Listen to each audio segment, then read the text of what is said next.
ఒక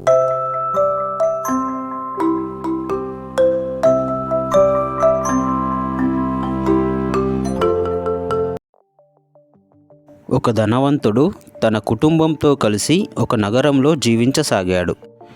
అతడికి ఉన్న ఆస్తుల వల్ల ధనవంతుడననే గర్వం ఉండేది.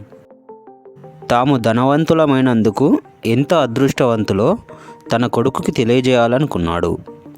అందుకు పేద ప్రజలు ఎలా బతుకుతున్నారో, వారి జీవన విధానం ఎలా ఉందో తన కొడుకుకి చూపించాలనుకున్నాడు. అందుకోసం ఒకరోజు తన కొడుకుతో పాటు ఒక చిన్న గ్రామానికి వెళ్ళాడు. అక్కడ వారు చాలా పేద కుటుంబాల మధ్య కొన్ని రోజులు గడిపారు. ఆ గ్రామ పర్యటన తర్వాత తిరిగి వారి ఇంటికి చేరుకున్నారు. ఆ తర్వాత తండ్రి కొడుకుతో, అక్కడి పేద ప్రజలు ఎలా జీవిస్తున్నారో చూశావా? ఇంతటి సంపన్న కుటుంబంలో పుట్టిన నువ్వు ఎంత అదృష్టవంతుడివో అర్థం చేసుకున్నావా అని అడిగాడు. అప్పుడు ఆ కొడుకు వాళ్ళ నాన్నతో, నాన్న, నేను అక్కడున్న పేదవాళ్ళలో చాలా విషయాలు గమనించాను. అవేంటంటే, మన దగ్గర ఒకటే కుక్క ఉంది, వారి చుట్టుపక్కల 4 కుక్కలు ఉన్నాయి. మనకు ఒక స్విమ్మింగ్ పూల్ ఉంటే వారికి దగ్గరగా ఒక ప్రశాంతమైన పెద్ద నది ఉంది. మనం మన తోటలో రంగురంగుల దీపాలతో అలంకరించుకుంటే వారు రాత్రిపూట నక్షత్రాలను చూస్తారు. మనం నివసించడానికి ఒక ఇల్లు, దాని చుట్టూ కొంత స్థలం ఉంది, కానీ వారికి కనుచూపు మేరలో పంట పొలాలు ఉన్నాయి. మనకు కావలసిన ఆహారాన్ని కొనుక్కొని తింటాము, వారు సొంతంగా పండిస్తున్నారు.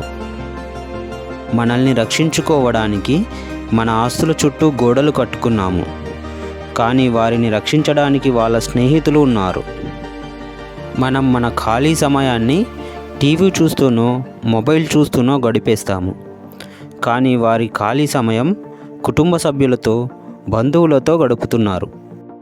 ఈ విధంగా వారు ఎంతో విలువైన జీవితం గడుపుతున్నారు అని తండ్రితో చెప్పాడు. అప్పుడు ఆ ధనిక తండ్రికి నోట మాట రాలేదు. వాళ్ళతో పోల్చి చూసుకున్నప్పుడు తాను ఎంత పేదవాడో అర్థమైంది. డబ్బు అనేది విలువైన బట్టలు, వస్తువులు, కార్లు, పెద్ద ఇల్లు వంటి సౌకర్యాలను ఇవ్వగలదు.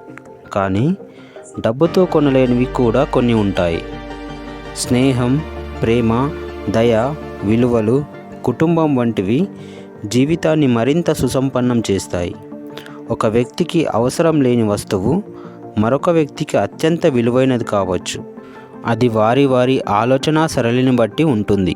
ఆనందం అనేది భౌతికంగా ఉన్న ఆస్తుల ద్వారా రాదని, మన చుట్టూ ఉన్న వ్యక్తులతో ఉన్న సంబంధాలపై, జీవితాన్ని మనం చూసే వైఖరిపై ఆధారపడుతుందని ఈ కథ ద్వారా తెలుస్తుంది.